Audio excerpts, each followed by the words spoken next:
Hello, everybody, and welcome to Rim Dynasty, an NBA history podcast about the 2000s NBA. My name is Lewis, and today we're going to preview the 1999-2000 NBA season for all the teams in the Pacific Division. I'm going to do a roster breakdown, how each team did in the lockout-shortened 1999 season, and looking forward to how they might fare in the distant future, the year 2000. So I have some actual team previews from October of 1999 that I'll read parts of from various sources, Sports Illustrated, NBA.com, New York Times. So we actually get to hear, what the true expectations were at the time for all these teams, not just interpreting things with 24 years of hindsight, which is awesome. That's, exactly what I wanted when I started this podcast. So we're doing the Pacific Division. Who is in the Pacific Division? The divisions were slightly different back in 1999. Nowadays, we have 30 teams, 6 divisions, 5 teams in each. Well, in 1999, there were 29 teams in the NBA, and there were 4 divisions. There was the Pacific, the Midwest, those were in the Western Conference, and then in the East, the Central and the Atlantic divisions. 3 of those 4 divisions had 7 teams, 1 division had 8. So the Pacific Division is made up of the Portland TrailBlazers, the Los Angeles Lakers, the Phoenix Suns, the Sacramento Kings, the Seattle Supersonics, the Golden State Warriors, and the Los Angeles Clippers. And that's the order we're going to talk about these teams right now. That's from 1st to 7th place in the Pacific Division in that lockout-shortened 1999 season. But before I get started, I have a link to a survey in the episode description. Please take it if you have a minute. It's just 6 questions. You don't have to answer every one of them. It'll help me make this podcast better, and that's good for me and also good for you. There's also all the ways that you can reach me on social media and via voicemail if you have any feedback on the pod, content suggestions, segment suggestions, etc. I read every DM I get, and will read every survey response and incorporate any really good suggestions into the show. All right, let's get started with the Portland TrailBlazers. Mike Dunleavy Sr. is the coach. It is his 3rd season with the TrailBlazers. In 1999, they went 35-15. They were 8th in offense, 6th in defense, 3rd in net rating. They were swept in the Western Conference Finals by the eventual champions, the San Antonio Spurs. And looking at the stat sheet, this was a really balanced team in 1999. There was no dominant scoring option. Their leading scorer was J.R. Rider, a.k.a. Isaiah Rider, with just under 14 points per game. Their 2 most common 5-man lineups both featured the following 4 guys. Damon Stoudemire, a.k.a. Mighty Mouse, the 5'10" point guard out of Arizona. He was the 7th overall pick by the Toronto Raptors in 1995. He was traded to his hometown Blazers in 1998. You got J.R. Rider, shooting guard from UNLV, 5th overall pick in 1993 by the Minnesota Timberwolves, traded to Portland in 1996. He's known as a bit of a head case. He would get fined and suspended a ton in his NBA career. Sports Illustrated describes him as the human migraine. We got Brian Grant, a 6'9" power forward who could swing up or down a position depending on the circumstances. He was actually the Blazers' small forward in 1998, power forward in 99, and then for most of the 2000s would be listed at center. And he is referred to, as the Blazers' best player in multiple previews that I've read, which is really interesting because I hadn't really heard very much about him before. There's also Arvydas Sabonis, who, most know a little bit about. He's a Lithuanian center who was drafted in 1986, didn't join the NBA until 9 years later at age 31. One of the best passing big men of the era. Of course, the assist numbers in this day and age are a little unspectacular thanks to, people like his son, Domantas Sabonis, and Nikola Jokic. So you got Sabonis, you got Brian Grant, J.R. Rider, Damon Stoudemire, and in one of those lineups, filling the 5th spot was Stacey Augmon. He was the 9th overall pick in 1991, spent the first few years of his career in Atlanta, and eventually found himself in Portland. He is a shooting guard and a small forward. But the lineup of Stoudemire, Rider, Augmon, Grant, and Sabonis was the most common one for the Blazers in 1999, but it was pretty average. It was minus 0.3 points per 100 possessions. So that's pretty close to net neutral. But they had a much better lineup that was +6 that replaced Augman with Rasheed Wallace, who most everybody knows. So Wallace had actually started all 77 games he played in the 1998 season. But before the 1999 season began, he went to Coach Dunleavy and offered to come off the bench. And that really helped the team out, having, such a talented guy coming off the bench. And he was actually second in Sixth Man of the Year voting in 1999.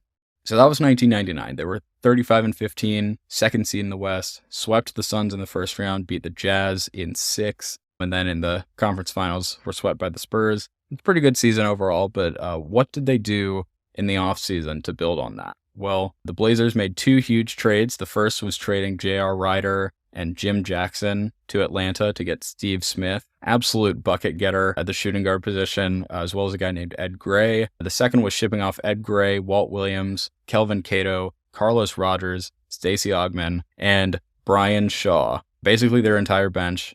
They shipped that to the Houston Rockets, and they got in return Scottie Pippen. So the Blazers gave up 6 players who started a grand total of 37 games for them to get Scottie Pippen, who had just averaged 14.5 points, 6.5 rebounds, 6 assists, 2.7 stocks for the Houston Rockets. No picks involved, no really super important players either. So that, to me, is an absolute coup by Bob Whitsitt. He's the Blazers president. Long beforehand, he had earned the nickname Trader Bob because he made a ton of trades in Seattle and Portland, and this is one of his finest trades, in my opinion, even if Pippen was in his mid-30s with 4 years and, by my count, around $66 million remaining on his contract. They were a team with win-now aspirations. They felt that Pippen was the guy who was going to get them over the hump, never mind the fact that Pippen had not meshed well with Charles Barkley. In their 1 year in Houston, they didn't get along, didn't play well together. But hey, Charles Barkley was not on Portland, so who really cares about that, right? They also signed what remained of Detlef Schrempf, German player. He was an all-star, 6th Man of the Year, coming off some really great years in Seattle, but was going to be 37 this upcoming season. He only got offered $1 million by Seattle, so he skipped down the coast to Portland for $2 million. So going into the season, the 9-man rotation was expected to be as follows. A starting lineup on most nights of Damon Stoudemire, Steve Smith, Scottie Pippen, Brian Grant, and Arvydas Sabonis. And then off the bench, Rasheed Wallace, Detlef Schrempf, Greg Anthony, the father of Magic point guard Cole Anthony, and then their young big man, Jermaine O'Neal, who was, at one time the youngest player to ever play in an NBA game. He would become a perennial all-star in Indiana later on, but right now he's just kind of begging for an opportunity to play and re-signed in Portland, even though he was an unrestricted free agent after his rookie contract, with the assurance that in 1999-2000 he would get a larger role on the Blazers. And then another guy, semi-notable, Bonzi Wells, was a rookie in 99. He's expected to get some minutes this season going into his second year in the league. After the Scottie Pippen trade, Portland is the favorite to win the championship in 2000. Their over-under win total is 57.5. Of course, that's never a sure thing. There are some question marks, especially because the team just became, a little bit older overnight, 27.5 to 29.5 average age, roughly. But with that projected rotation, it's a pretty solid bet they're going to be really, really good in the upcoming season. One thing to keep an eye on, though, is that their payroll is absolutely massive. So I would imagine this is going to come up a lot throughout the season just because they're going to be high profile. There's a lot of money riding on this team being successful, but it's the highest payroll in the NBA at over $73 million. But, who's their owner? Can their owner afford it? It is Paul Allen, the co-founder of Microsoft, so he can handle that. That $73 million, by the way, is relative to the salary cap of $34 million. But it's important to note that the luxury tax had been established, but was not in effect yet. I just read some parts of the 1999 collective bargaining agreement and a Forbes article about that CBA.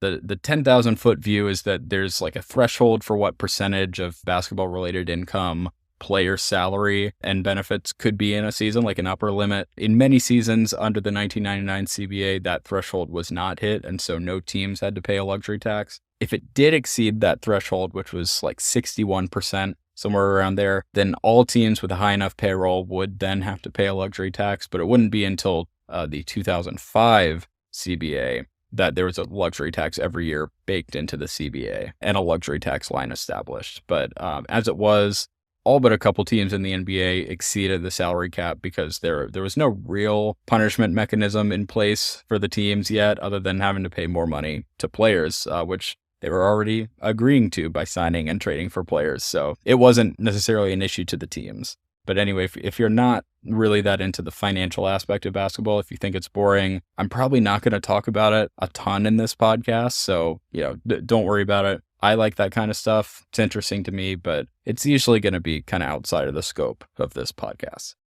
Next up is the Los Angeles Lakers. They are coached by Phil Jackson. Wow. It's his first season in Los Angeles. In 1999, the Lakers went 31-19. They were second in offense, 23rd in defense. Swept in the second round by the eventual champion Spurs. And for the Lakers this year, it all comes down to health and to chemistry. They really didn't make very many changes from last year's roster. No huge trades. There is one that I'll get to, but you've got Shaquille O'Neal, who got injured from time to time in his last season in Orlando, his first 2 seasons in LA. He did only miss one game in his third season in LA, though. You've got Kobe Bryant, who is coming off of his first season as a starter. He started all 50 games in 99, averaged about 20 points, 5 rebounds, 4 assists, 2.5 stocks. He's coming off of a preseason hand injury that's going to hold him out a little while. These two guys, I don't know if you've ever heard of them, heard about their classic tension. They fight like cats and dogs, but allegedly, going into this season, they're friends. Shaq made an appearance at Kobe's 21st birthday party, and even though they hate each other's play style, Shaq wants the ball in the post, Kobe wants the ball on the perimeter. They don't really want to pass to each other. Phil Jackson's court-mandated triangle offense should work some of those chemistry issues out on the court. But there's also a third star in the building. There's Glenn Rice, who's a 3-time All-Star small forward, whom the Lakers acquired from the Charlotte Hornets in the middle of the 1999 season. He's a little upset. The Lakers picked up his team option instead of just signing him to a new contract. So we'll see how that plays out over the course of this season, because he will be entering unrestricted free agency in 2000. And then surrounding that big three in the starting lineup is going to be Ron Harper, who comes to the Lakers from the Bulls, where he won 3 championships as the starting point guard, and gives Phil Jackson a little bit of help in installing the triangle offense in LA. He's also a great defender, which is excellent news for the Lakers because, as I mentioned, they were a little bit of a glass cannon back in 99. Second in offense, 23rd in defense. And then at the 4, famous Virgin AC Green, the Iron Man who is looking to build on his streak of 1,028 consecutive games played. AC Green is returning to the Lakers, with whom he'd already won the 87 and 88 championships from the Dallas Mavericks in exchange for the Lakers' backup center, Sean Rooks. And then off the bench, returning from last season, you got Rick Fox. He's a Canadian small forward who's already been in the 6-man role back in 1999. Robert Horry, I used to call him Robert Horry because I'd never really watched him play. I'm going to fix that. So it's Robert Horry, actually. But he's no stranger to big moments. He already has 2 rings from his Houston Rocket days. Derek Fisher, he's a solid backup point guard who was expected by some to start games, but the late offseason acquisition of Ron Harper kind of quashed those hopes for Mr. Fisher. Travis Knight, he's a center who played a decent-sized role for the Lakers in 99. And then there's newcomer Brian Shaw, a combo guard who most notably played for the Boston Celtics and the Orlando Magic. So 1999 for the Lakers was kind of a rough season for them. They did beat the Barkley and Pippen Rockets in the first round, but longtime head coach Del Harris had been fired early in the season after a loss to my Vancouver Grizzlies, dropped them to 6-6 on the season. Bill Burtka and Kurt Rambis finished out the year as the interim coaches. But if anybody's going to be able to turn the Lakers around, it's going to be Phil Jackson. If you've never heard of him, he is the guy who won 6 titles with the Chicago Bulls. Not Michael Jordan. He's another guy. He was the coach. He's also joined by a lot of his coaching staff from Chicago. You got Frank Hamblin. He was an assistant coach for the last 3 titles in Chicago. Jim Clemens, he was an assistant from 89 to 96 in Chicago. Also briefly the head coach of the Dallas Mavericks. And then Tex Winter, the creator of the triangle offense. And Tex Winter was under Phil Jackson for all 6 of the Bulls championships. So Jackson is known for being great at managing personalities, and Shaq and Kobe are 2 of the biggest personalities in the NBA. So we will see how this season turns out for them. They're second in championship odds. They have their win total set at 53.5. One thing to mention with them is that Shaq came into training camp at 340 pounds. It's about 40 pounds heavier than he was in his rookie season, 10 pounds heavier than he was in the 99 season. He says it's no big deal. He says, the more I lift weights, the heavier I'm going to be. Phil Jackson mostly agrees, says that Shaq, gets fouled harder and more often than anyone else in the league. But, brings up the caveat that Shaq did have a knee injury in 97, has also struggled with lingering pain from an abdominal injury in 1997. So it may serve him better to reduce his playing weight. But for the time being, Jackson is not going to be pushy. Next up is the Phoenix Suns. They're coached by Danny Ainge. He's entering his 4th season as the head coach of the Suns. The Suns were the final team he played for in the NBA. He took over for Cotton Fitzsimmons 8 games into the 97 season when they were 0-8. In 1999, they were 27-23, went to the playoffs where they were swept by the Portland TrailBlazers. They were 4th in offense, 19th in defense. So similar to the Lakers in that sense, they were great on offense, in the bottom half of the league on defense. But in 2000, I am really excited to watch some of the Suns games because this team is going to be super exciting. I have a couple of Suns games on the docket here, which I'm really happy about. So they made one major acquisition in the offseason, and that is they got Penny Hardaway in a sign and trade deal with the Orlando Magic. The Suns sent over Danny Manning, who was the number 1 overall pick in 1988 by the Clippers. And then the rookie Pat Garrity, so that's 2 forwards, as well as 2 first-round picks to Orlando for Penny Hardaway. And that's actually closer, in my eyes, to what we'd expect for a blockbuster trade nowadays than what the Pippen deal was that didn't involve any picks. Now, Penny's entire job in Phoenix is going to be to score because he's playing alongside Jason Kidd, who is coming off of a 5th-place finish in MVP voting. He averaged a hair under 17 points, 7 rebounds, 11 assists per game. Those are all career highs.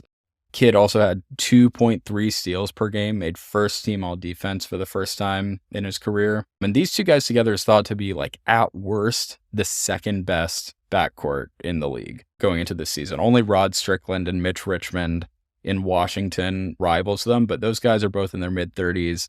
Kidd is going to be 26, Penny's going to be 28 going into this season. So now, Penny Hardaway is not a sure thing. He's coming off of a healthy season, but in 1998, he had a left knee injury, and then he tried to come back earlier than he should have from that knee injury and exacerbated it, missed the rest of the season. He's also clashed with a couple of the Magic's head coaches and with Shaq back when he was in Orlando, so he's developing a bit of a reputation for himself as being immature, which is a criticism that still plagues him to this day as the head coach of my beloved University of Memphis Tigers. But as it was, Penny was not even expected to have to run the offense or be a locker room leader at all. All of that was going to be Jason Kidd's job. And a note, this is before Kidd was arrested for domestic violence and drunk driving both, so it's still in the feel-good era of his career. Now, who is surrounding, as some Suns fans call it, Backcourt 2000? So at 1 forward spot was Clifford Robinson. He is a great scorer. He came to Phoenix from Portland in 1997, 6'10", so he started his career in Portland at power forward and center, was an all-star in 1994 at center, but then the next season moved to small forward where he began immediately shooting 5 threes a game at 37%. Next season, 6 threes a game at 38%. That came out of nowhere. At this point in his career, he's averaging 16 points a game on close to league average true shooting, just a hair below.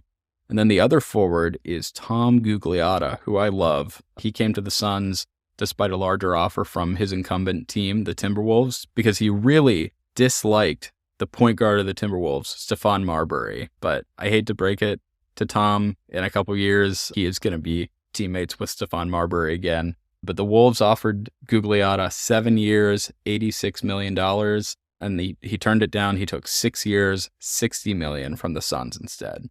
I don't know if I could hate somebody enough to turn down an extra $26 million personally, but that's just me. Tom Gugliotta was not a good three-point shooter, but was super reliable inside the three-point line, shot nearly 48% from long two range in 1999, and by the way, was the team's leading scorer and rebounder with 17 and 9 in 99. And then at center, really the rate-limiting factor, so to speak, for the style of play that Ainge wants the Suns to play, which is run and gun, push the ball, is Luke Longley of Chicago Bulls fame, the Australian center.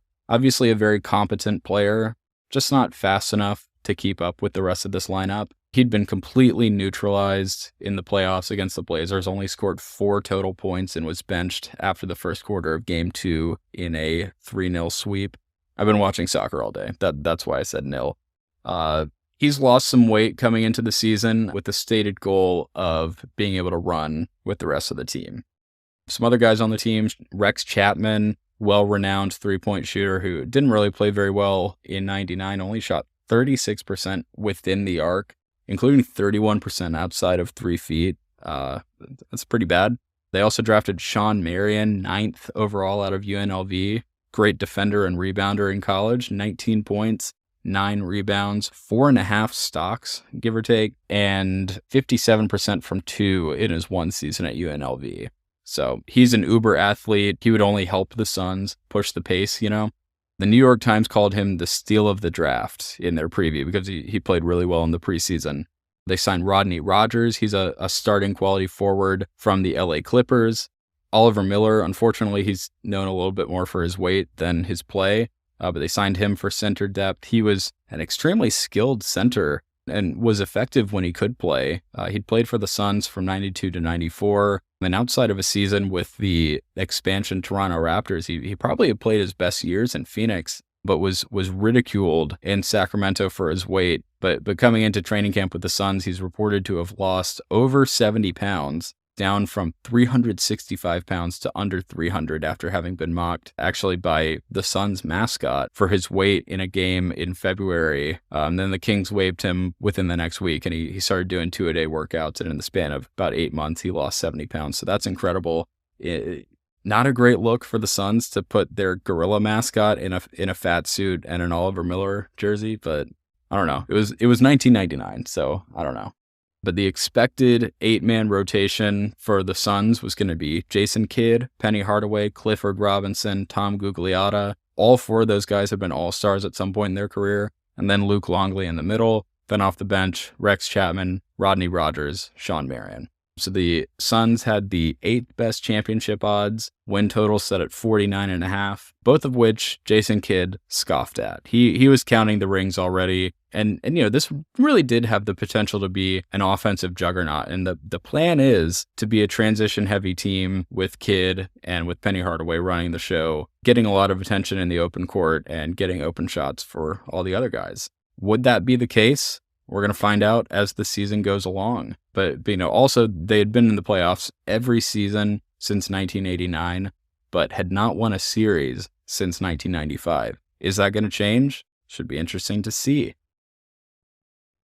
Next up are the Sacramento Kings, coached by Rick Adelman of Portland TrailBlazers fame. Took the Blazers to the finals in 1990 against the Pistons and 1992 against the Bulls, lost both times. But he is in his second season in Sacramento, and in his first season, the Kings were a wildly entertaining group. First in points per game, first in pace. The typical starting lineup of Jason White Chocolate Williams, Tariq Abdul-Wahad, Corliss Williamson, Chris Webber, and Vlade Divac tore up the league. Now, on a per-possession basis, things were a little different. They were 13th in offense, 18th in defense, finished with a 27-23 record. But they were the only team in the NBA to average over 100 points per game in 1999. Now, unfortunately, they lost in 5 games to the Utah Jazz in the first round of the playoffs. And by the way, the Jazz were heavily favored in the series and had the MVP Karl Malone on their side. But it was only the 3rd time that the Kings had even made the playoffs since they moved to Sacramento from Kansas City. So just being in the playoffs and making a little noise was a really good thing for them. They held a 2-1 series lead, lost Game 4 by 1 point. John Stockton hit the game winner in that game with 0.7 seconds remaining. Then they lost Game 5 by 7 points. So, they were right on the precipice of an upset there. And the Kings looked like they would make the playoffs again, coming into this season. They still had White Chocolate, who, of course, is a fantastic and very flashy passer, well worth the price of admission on his own. He averaged 6 assists and 6.5 3-point attempts per game in his rookie season. Got the Twin Towers. It is 1999, so we're still allowed to say that. The Twin Towers of Chris Webber and Vlade Divac. Webber was 7th in MVP voting with 20 points and a league-leading 13 rebounds per game. Also had 4 assists, 3.5 stocks. And then there's Divac, who had 14 points, 10 rebounds, and over 4 assists per game as well. So they've got 2 big men who are really willing and skilled passers. Webber entering his 2nd season in Sacramento, he's considered one of the most skilled and complete players in the NBA, but there's one caveat to that, and that is that he is a worse free throw shooter than Shaq. He shot a career low 45% from the free throw line in 1999. There's also Corliss Williamson. He would be sticking around for his 5th season in Sacramento, his 3rd as a consistent starter. He's a pretty good forward out of the University of Arkansas. Now, what about Tariq Abdul-Wahad? Well, with the Kings now in playoff mode and the Orlando Magic having a bit of a fire sale, as we'll talk about in the Atlantic Division preview, they were able to get Nick Anderson from the Magic for Abdul-Wahad and a first rounder. And that is a great addition, Anderson is, because he's a career 15.5 point per game scorer, 49% from 2, 36% from 3. Great scorer. He's a veteran who's been on an NBA Finals team, and he has rejuvenated his career a little bit after a rough patch. In the 2 seasons following his infamous 4 consecutive missed free throws at the end of Game 1 of the 95 Finals, that was, of course, the Orlando Magic and the Houston Rockets, Anderson was so psychologically scarred by that he had 2 just horrible shooting seasons, and he stopped driving to the rim because he was scared of shooting free throws. His free throw percentage dropped from a career percentage of 70% from 90 to 95 to 40% in 1997, which is crazy. But he returned to form, was driving, was back to hitting 60% of his free throws for a so-called shooting guard and somebody who shot a pretty good percentage from 3. He was a horrendous free throw shooter. It's kind of odd. He had a good all-around game. He posted up a good amount as well. According to Sports Illustrated, he had a sports psychologist and an incentive in his contract that gave him a certain amount of money if he would go to the free throw line a certain amount of times per game. So they really had to get creative to find a way to incentivize him to get over his fear of the line, but money would do that for me too. So that rounds out their most likely starting lineup: White Chocolate, Nick Anderson, Corliss Williamson, Chris Webber, and Vlade Divac. They've got a Croatian guy coming off the bench for his 2nd season named Peja Stojakovic. Don't know anything about him. He's probably not going to be any good, but he's a tall, small forward. He will be joined by Lawrence Funderburk, who's a power forward, John Barry, who's a very energetic 3-point shooter, one of the many sons of Rick Barry. You got center Scott Pollard, and then veteran point guard Derek Martin, whose claim to fame is beating Michael Jordan in a pickup game on the set of Space Jam, and then talking shit to Jordan during a game in Vancouver where Jordan then scored 19 points in the final 6 minutes in the 4th quarter, and then said to Martin, who was sitting on the bench, "Shut up, you little bitch." Now, they had a good season in 1999 and a win total over-under set at 46.5 wins, but they have great expectations for themselves this season. Vlade Divac says that anything less than 50 wins is a failure of a season. Nick Anderson says that with the amount of talent on this team, they should expect to win the championship. I think that's a little extreme, but there is a ton of talent here. There's a little bit of uncertainty. Chris Webber really didn't want to be traded to Sacramento and so far has not signed a contract extension. Corliss Williamson is playing on a shorter and less lucrative contract than he'd like as well. So maybe there's some frustration over contracts that's going to boil over this year, or maybe they'll live up to the potential that they see in themselves. We'll check on them throughout the season, of course. I have a good amount of Kings games that we're going to watch, in part because, as the New York Times points out, they're on national TV for the first time in ages. This sounds a lot like, going into the 2024 season for the Sacramento Kings now. The New York Times says that since they moved to Sacramento, the Kings have been on national TV like about a dozen times in 16 years. And in 2000, they're going to be on 20 times. So I don't really know how to check and verify if, a dozen is just an exaggeration or not, but it sounds right. So I'm going to run with it. Okay, the Seattle Supersonics. They're coached by Paul Westphal. It's his second season in Seattle after a few years in Phoenix, where he took the Suns to the 1993 NBA Finals. Last season, the Sonics were 6th in offense, 26th in defense. By the way, I had to double check to see if that was correct, because I classically have known the Seattle Supersonics as being a good defensive team, but they had the 4th worst defense in the NBA in 99. It was the first time since 92 when Casey Jones, who won 2 titles with the Celtics, was coaching Seattle, that the Sonics didn't have a top 10 defense. And usually throughout the 90s, they were in the top 5 as well. Every season that George Karl was in charge for the entire season, the Sonics were really great defensively.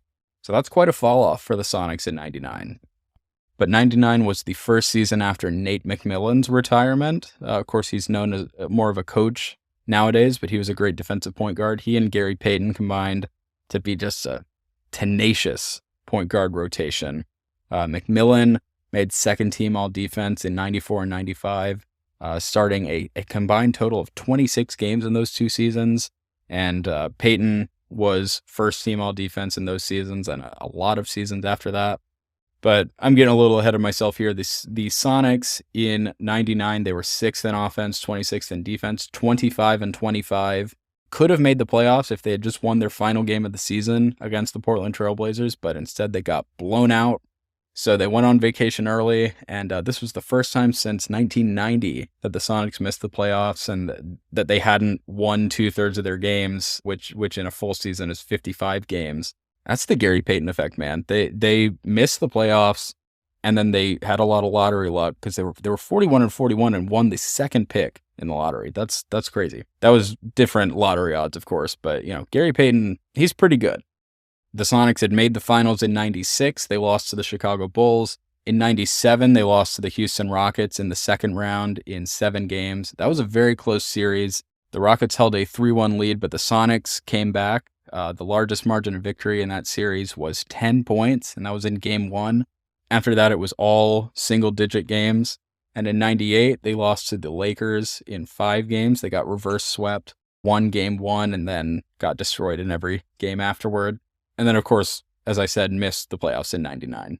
Now, the Sonics, after a really disappointing season for them, really shook things up. They traded a ton of people, several to the Orlando Magic on draft night, but I'll get to that in a minute. The only major guys in their rotation that they kept were Gary Payton and Vin Baker. Gary Payton, I've been talking about him.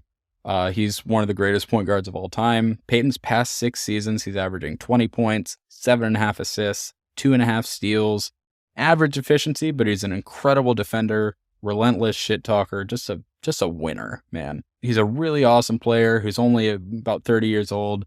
So throughout the scope of this podcast, we get to see a few good years from him here still.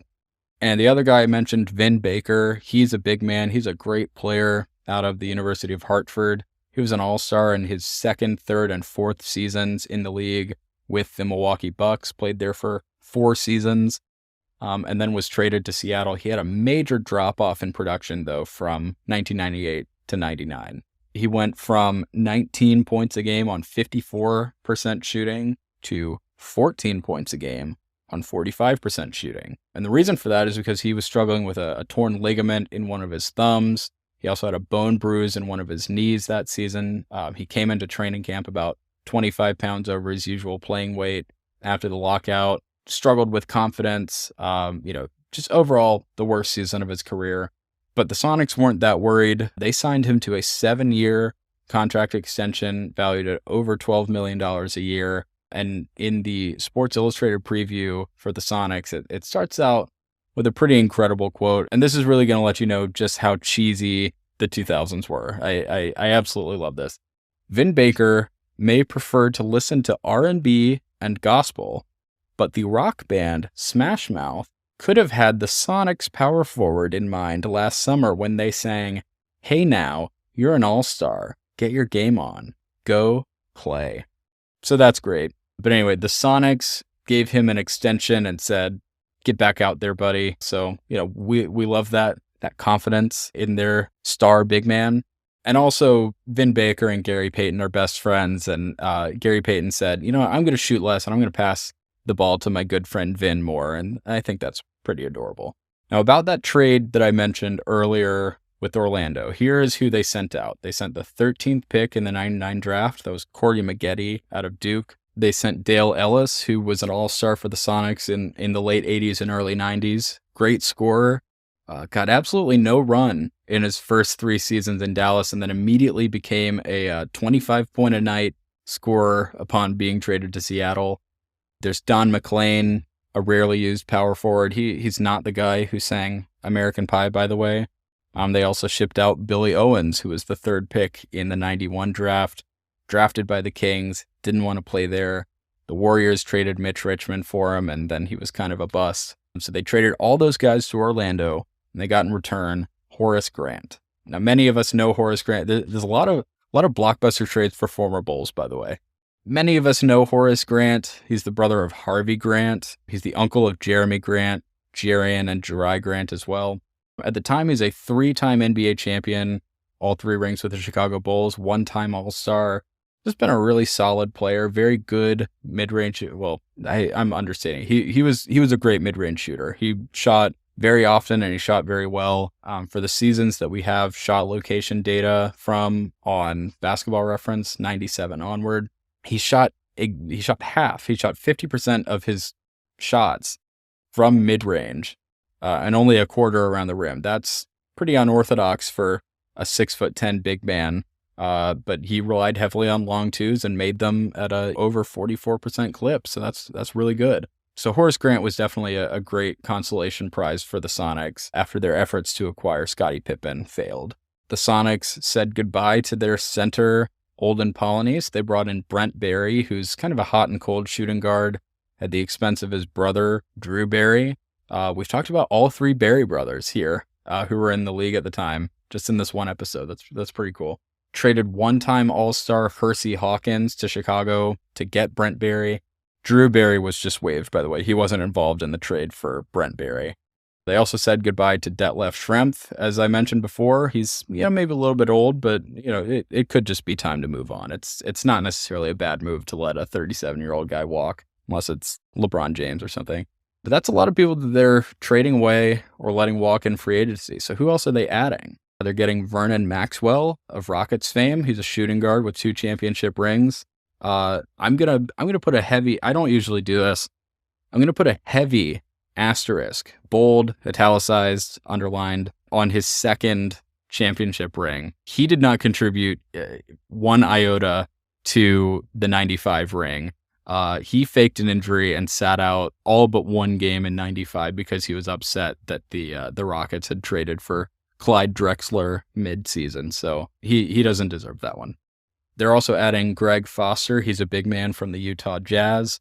Ruben Patterson from the Lakers. He's a small forward who barely played in his rookie season with the Lakers.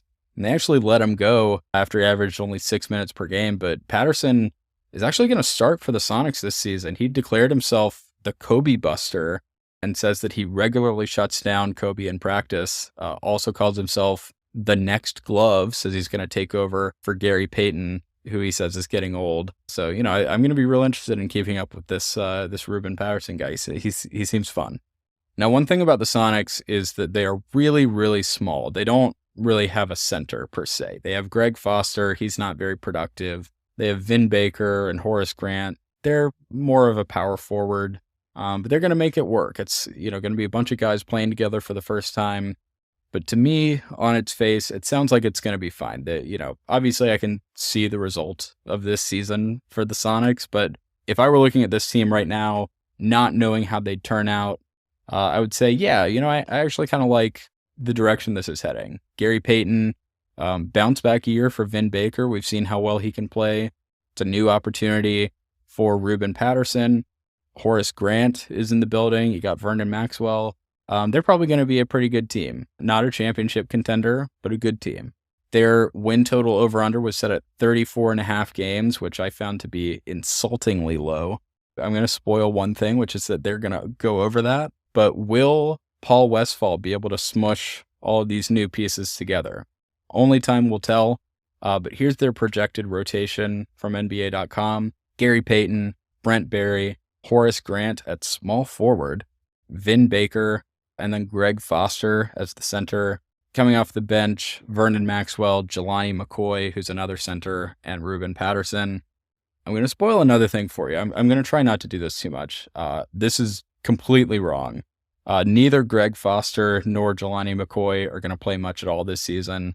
And they're kind of just going to go small and roll with Vin Baker and Horace Grant. And we'll see that in our very first game of the week when the weekly episodes roll around, because our very first game is going to be the Seattle Supersonics at the Los Angeles Clippers. Speaking of the Clippers, well, they're actually not next. There's one other team I'm talking about first. That is the Golden State Warriors. They're coached by PJ Carlesimo. It's his third season in Oakland. It's been just under 2 years since he was choked by the former Warriors shooting guard Latrell Sprewell in practice. The Warriors were 27th in offense, 10th in defense in 99, finished with a 21-29 record, missed the playoffs. These are really the dog days for the Warriors franchise. They hadn't made the playoffs since 94 when they were coached by Don Nelson. He was the winningest coach in NBA history until last year when Coach Popovich passed him. I'll talk about him more in the Dallas Mavericks preview. So it's been 5 seasons without postseason basketball in Oakland, but they do have something to be optimistic about. That is their franchise player who just finished up his rookie season, Antoine Jamison. He's a forward out of UNC, drafted 4th by the Toronto Raptors, actually, traded to the Warriors for his college teammate, Vince Carter, who was the 5th pick. This trade is a little rough to look back on because Jamison, he's a really good player. He's going to score a lot of points for the Warriors in the coming years, but they gave up on a chance to have Vince Carter, and they paid the Raptors an extra $300,000 in the deal as well to get Antoine Jamison. But please do not let me give you the impression that Antoine Jamison is bad. Just because he's not Vince Carter doesn't make him bad at basketball. In fact, he was so good in the second half of his rookie season that the entire Sports Illustrated season preview for the Warriors is just about Antoine Jamison. In his rookie season, he started coming off the bench for the first 23 games, then started his final 24. In 24 starts, he averaged over 12 points per game, 7 rebounds. And by the way, he was a really great offensive rebounder, one of the best offensive rebounders in the league as a rookie. And that's at 6'8", listed at small forward. Not the least efficient player in the world, but took a ton of shots between 3 and 10 feet. That's kind of an aberration after his first 2 seasons in the league. He's kind of just figuring things out, I guess. But even though he's not the best player on the team per se, not the most notorious either, given John Starks' presence on the roster, his second half of the season really resonated with the front office and the coaching staff. So Jamison is front and center on all Warriors season ticket sales campaigns, both in print and on TV. So they really believe in him. They think he's the guy that is going to get people in Oakland excited about Warriors basketball again. And that's good that they think that, because looking around the roster, there's not that much else to be super optimistic about outside of the chance for, a lot of the players to develop together. One thing that may help them out, though, is their one major offseason acquisition, which is Mookie Blaylock from the Atlanta Hawks. He's in his early 30s. He's coming off a season in which he averaged around 13 points and 5 rebounds, 6 assists, 2 steals. He was an all-star in 94. And he's been on the all-defensive first or second team 6 years in a row now. So, that's a good pickup. Mookie Blaylock is a really good player. Took a ton of threes, shot them at a good clip. Not in 99 in particular, but just in the mid to late 90s. So who'd they trade away to get Mookie Blaylock? The Warriors traded away Bimbo Coles. Great name. The great Hoop Grids poll that I've used a few times as well. Bimbo started at point guard for the Warriors a good amount in 99. They also traded Dwayne Farrell. He was just salary fodder in the trade, as well as the pick that became Jason Terry, who, was a really solid player, but at the time just the 10th pick in the 99 draft, and Mookie Blaylock was more established. The Warriors are really gunning for the playoffs right now, so they need known quantities, and at the time, Jason Terry just wasn't a known quantity, and Mookie Blaylock was.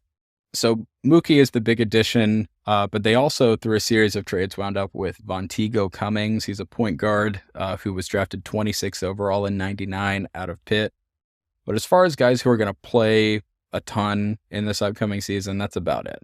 But who's on the team surrounding Antoine Jamison and Mookie Blaylock? I've already mentioned John Starks, who I was talking to one of my uncles recently, and I was saying the way that people talk about John Starks and the amount that people talk about John Starks, I would have thought that he was like a 5-time All-Star, 20 point per game scorer throughout the 90s, efficient, started games, anything like that. I definitely respect him for what he did. Accolades and points aren't the only things that matter in basketball. He was a major contributor to a lot of really good Knicks teams. Yeah, I enjoyed learning a lot about him when I read Blood in the Garden by Chris Herring, but I was really surprised to find out that he's a 1-time All-Star, 1-time All-Defense, 1-time sixth man, and that's it. Averaged 14 points a game across his Knicks career, started less than half of those 600 games that he played in a Knicks uniform. But I'm not trying to shit on him at all. It's just really interesting the way that this guy in particular is lionized in the collective memory of NBA history. But he is a compelling story. He played in the CBA and the World Basketball League. He went undrafted in the NBA draft, became a hero for the Knicks. It's really cool. I just feel like he's a little overrepresented is all. But anyway, Starks started all 50 games for the Warriors in 99. Another thing that I wouldn't have thought is that the 99 finals run for the Knicks was without John Starks. But this is the kind of thing that I'm hoping to learn myself and pass on to you, the listeners.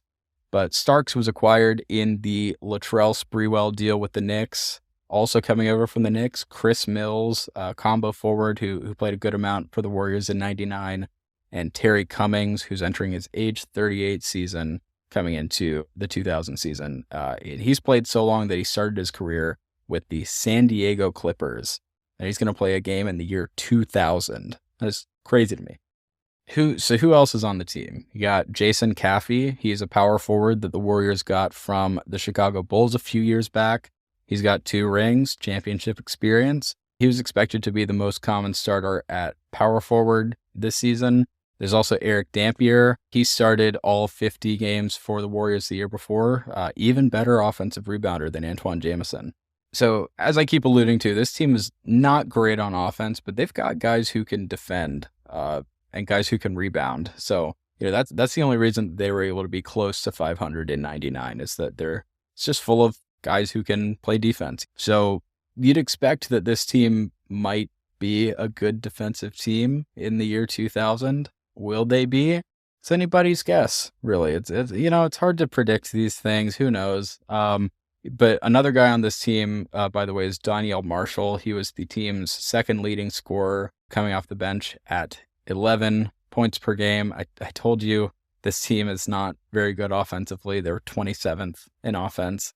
But this is a lineup projected by a couple different sources that the Warriors are probably going to use for most of the season. Mookie Blaylock starting at the 1, John Starks at the 2, Antoine Jamison at the 3, Jason Caffey and Eric Dampier at 4 and 5. Then off the bench, Chris Mills, Danielle Marshall, Terry and Vonteego Cummings. Now, I mentioned that this team wants to make the playoffs. That's why you trade for a player like Mookie Blaylock, but it's really not looking likely for them. There are so many good teams in the West this year, and the Warriors just don't look like they have enough to get it done this year. But fear not, they are going to have an interesting season, and we're going to be checking in on them. Oh, I forgot to put the win total. I have it in another tab. Their over-under win total is 36.5. So, not expected to be complete garbage. Or will they be complete garbage? We'll see. We'll check in on them. Now, last, but certainly not least, the Los Angeles Clippers. That was a joke, by the way. In this sense, they are the least. In this division, they had the least amount of wins in the lockout-shortened 99 season. 9 wins, 41 losses. Only one team had fewer than 9 wins that season. Least amount of defense played in the division. Gave up almost 110 points per 100 possessions. So this is going to blow your mind here. What's the thing that white guys in their podcasts say? That's not me, obviously. I'm not a stupid white guy, but What it was like, can I blow your mind right now? And then just say something absolutely stupid. This, I promise, is actually kind of interesting. The Clippers were 22nd in offense, 28th in defense. That defensive rating, giving up 109.7 points per 100 possessions, was the second worst defensive rating in the NBA that year in 99. This past season, in real life, the one where the Denver Nuggets won the championship, giving up 109.7 points per 100 possessions would be what place in today's NBA? I'm going to let you noodle on that for a second. It would be the best defense in the NBA. Obviously because teams take and make more threes these days, but that was incredible to me. But anyway, I've really tried to make this a positive outlook, an optimistic outlook, but the Clippers are one of the worst teams in the NBA. They're coached by Chris Ford. He was an assistant coach for the Celtics through the mid to late 1980s, head coach of the Celtics for 5 seasons, coached in Milwaukee as well. Now he's in LA. It's not looking good for him. He's on the hot seat. The roster's not great. But honestly, there is enough here that if I were a Clippers fan in 1999, I would think, okay, actually, if the young players improve and we get another good player with our lottery pick this year, we get a new coach in here, maybe relocate the team and change its name, there's something here that we should be slightly optimistic about. I would be absolutely crushed by that expectation based on what the reality is, but I could talk myself into this team. So what I want to do is I'm going to read the intro to the Sports Illustrated preview for the Clippers here. And by the way, I just realized I didn't mention this in the Lakers section. The Staples Center is opening this season. It's brand new. So the Lakers and Clippers both have a new arena and are playing in the same arena for the first time in a while. So here's the start of that preview.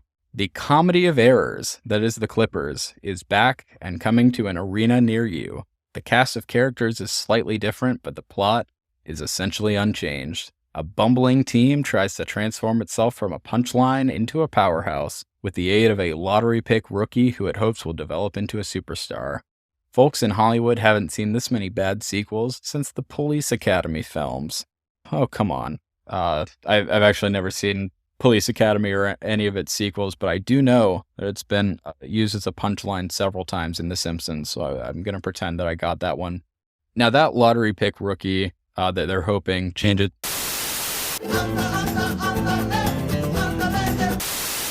And we're back. Sorry, I have a new puppy, and she attacked me, and I had to let her out to go to the bathroom. But anyway, I was at Lamar Odom. Okay, the lottery pick rookie that they're hoping changes everything for the Clippers is Lamar Odom. He's out of the University of Rhode Island. He has he had a long and winding road to get to the Clippers. He was supposed to go to UNLV, couldn't play for them because turned out that his ACT score was fake. He took $5,600 from a booster. He tried to hire a sex worker. She was actually a cop. Just a bunch of things that went wrong that kept him from going to UNLV.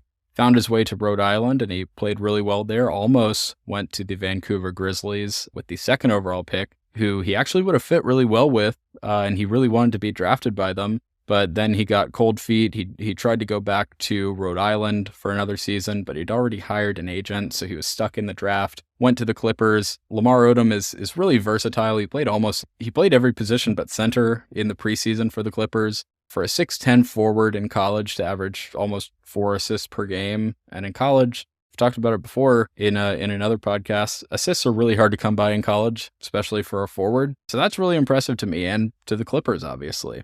So Odom is going to play mostly small forward this season, and the two big men surrounding him are going to be Michael Olowokandi, the Candyman. He was the first overall pick in the 98 draft. He's at the center. And then at the power forward, Maurice Taylor, who just wrapped up his second season in the NBA and started almost every game for the Clippers, put up about 17 points a game, but only 5 rebounds. Not a big rebounder, but he could put up points for a bad team, that is. But let me go back to Olowokandi. Michael Olowokandi had all of the physical tools. He's 7 feet tall, uber athletic, could bench press 350, leg press 1200, one of the best track and field athletes in London growing up. So what's the downside here? Well, it's a really minor point. He's never played basketball before. He decided one day that he wanted to play basketball, so he started placing long-distance international calls to random U.S. colleges from London and said, I'm 7 feet tall, I'm really strong, I'm really fast, can you teach me how to play basketball? First place he called was Duke, and they said, what? No.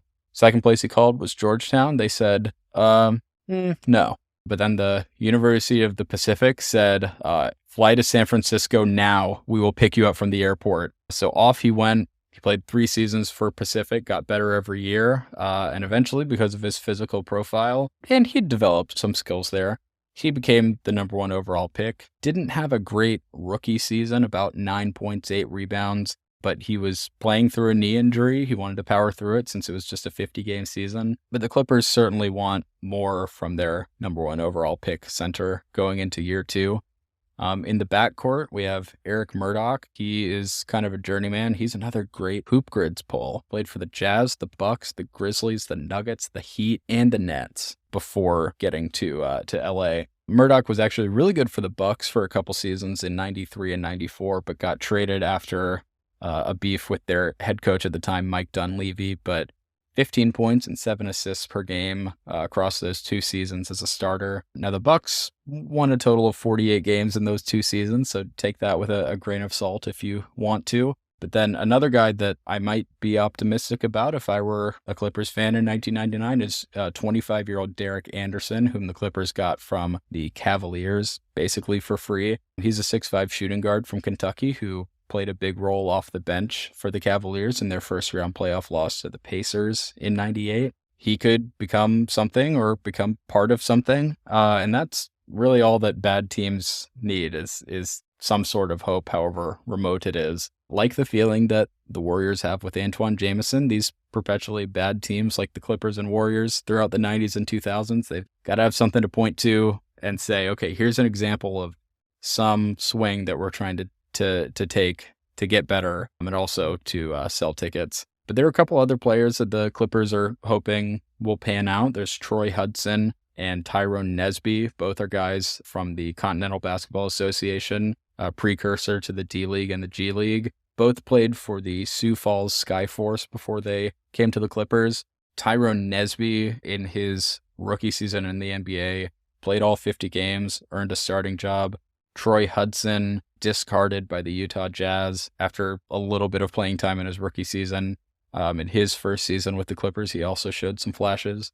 And I also don't want to leave out Eric Piatkowski, who's at the time the all-time leader in three-pointers made for the Clippers. He's made 334 to that point in his career, shoots 39%. Definitely a good player for the Clippers, albeit one who doesn't usually start. And it's crazy to think that 334 across many, many seasons was enough to be the franchise leader for somebody at some point, considering that's like what Buddy Hield does in one season. But, as far as, Clippers players go into the season, that's about it.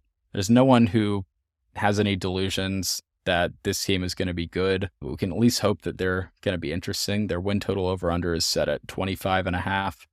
That is tied for the lowest mark in the league. And also, like I said before, the very first game that we're going to cover in depth in this show is going to be the Sonics and Clippers in the very first regular season NBA game at the Staples Center. The Clippers got it before the Lakers. That's kind of unexpected. Now, one thing I want to mention before I close out the Clippers section here is that Maurice Taylor, their power forward that I mentioned, he requested from the Clippers a max contract extension, 6 years, $71 million. The Clippers declined because, in addition to being racist, Donald Sterling is incredibly cheap and would rather his team just be bad forever and lose every talented player that they ever have than pay money to have a winning team. So anyway, Maurice Taylor has already let the Clippers know that he's going to leave LA in free agency if they don't trade him. So they are going to be searching for trades the entire season in hopes of getting something for him instead of losing him for nothing. So that story is going to come to an end with a very interesting twist. So look forward to that. All right. I think that about covers the Clippers and the Pacific Division. This division has a lot of teams that are going to be good this season. Everybody's begging for a Lakers versus Blazers playoff series and predicting it. But, the top 5 teams in this division, the Blazers, Lakers, Suns, Kings, and Sonics, every one of these teams can talk themselves into being able to win at least a playoff series this season. Obviously, the Suns and the Blazers and the Lakers have much higher aspirations than the Kings and Sonics realistically do this season, but it's going to be interesting. So as of right now, with the schedule that I've laid out, not counting the playoffs, I've got lined up this season 2 Clippers games, 2 Warriors games, 2 Blazers games, 3 Suns games, 4 Sonics games, 4 Kings games, and 10 Lakers games. I wish that number wasn't so skewed towards the Lakers, but a lot of this is based on availability online. It's really easy to find games from the Kobe and Shaq era for free, but that's also a good thing because then I can focus on spending money to get games that don't feature the Lakers. That's one fewer team that I've got to worry about. But also, people want to hear about the Lakers. I selfishly want to get listens on this podcast, so I've got to cover the Lakers a little bit. But I totally get that people want to hear about the Lakers. They're compelling. They're really good. I would assume they're the most popular team in the world, especially in 2000 with Shaq and Kobe. So we will, of course, cover the Lakers a lot on here, but I'm going to make a conscious effort to talk about every other team in the league as well. But that about does it for this episode. So thank you very much for listening. Hope you're as excited about this new podcast as I am. And please, again, there's a link to a survey in the description of this episode. And the next episode is going to be about the other division in the Western Conference, the Midwest Division. So we will talk then. All right. Have a good one.